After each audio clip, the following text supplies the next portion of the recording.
Chair recognizes the gentlewoman from Texas, Ms. Garcia, for 5 minutes. Thank you, Mr. Speaker.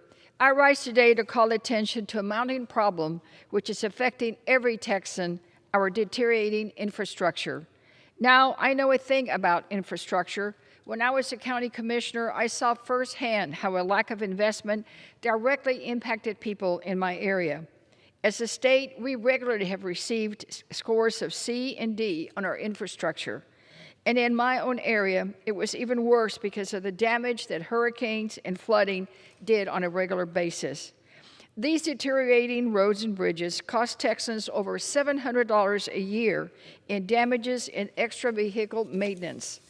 That's an entire paycheck for many of the people in my district. On top of that, Houstonians have had to deal with the twin trouble of decaying roads and rapid growth. Harris County is now home to over 700,000 more people than it had in 2010. Without significant investment, we're trying to fit more and more people onto the same deteriorating roads.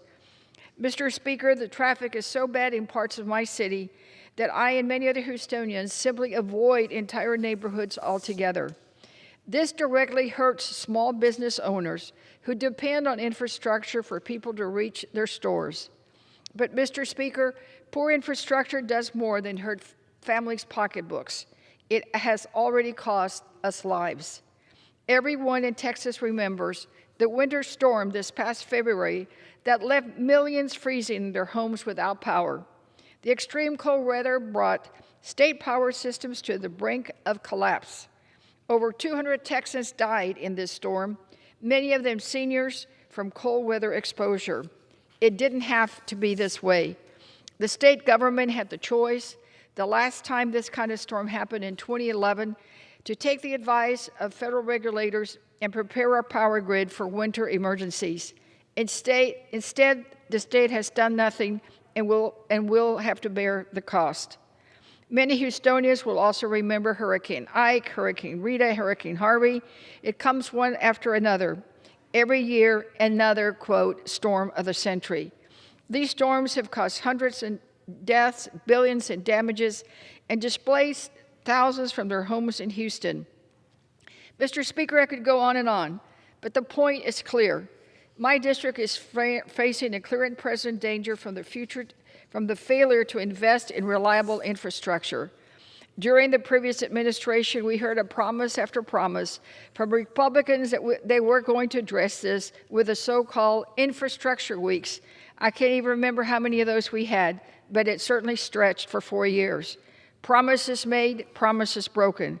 But I'm proud that today I can go back to my district and say that these critical investments are finally on their way. Thanks to President Biden's commitment to working with Congress to get this done, Texas will receive $35 billion to rebuild our infrastructure. For all the problems I've spoken about, the Infrastructure Investment and Jobs Act has also solutions. This law will invest over $26 billion in funding for better roads and bridges, built to last and to handle future growth.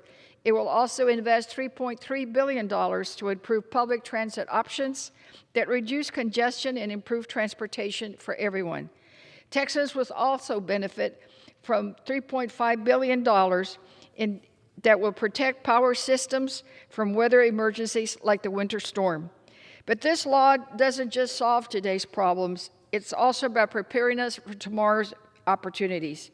The Infrastructure Investment and Jobs Act will deliver reliable internet access to rural Texas communities by investing over $100 million in expanding coverage. This will allow rural Texans to finally access jobs and commerce that were previously locked away. This bill will also prepare Texas for electric vehicles of the future by investing nearly $500 million to build our charging station network. Mr. Speaker, Texas is facing serious infrastructure problems, but this is a solution. And I am proud that this money will soon flow directly to communities in my state and improve lives.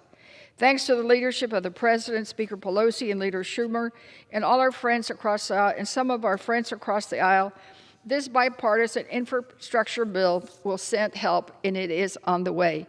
With that, Mr. Speaker, I yield back the balance of my time.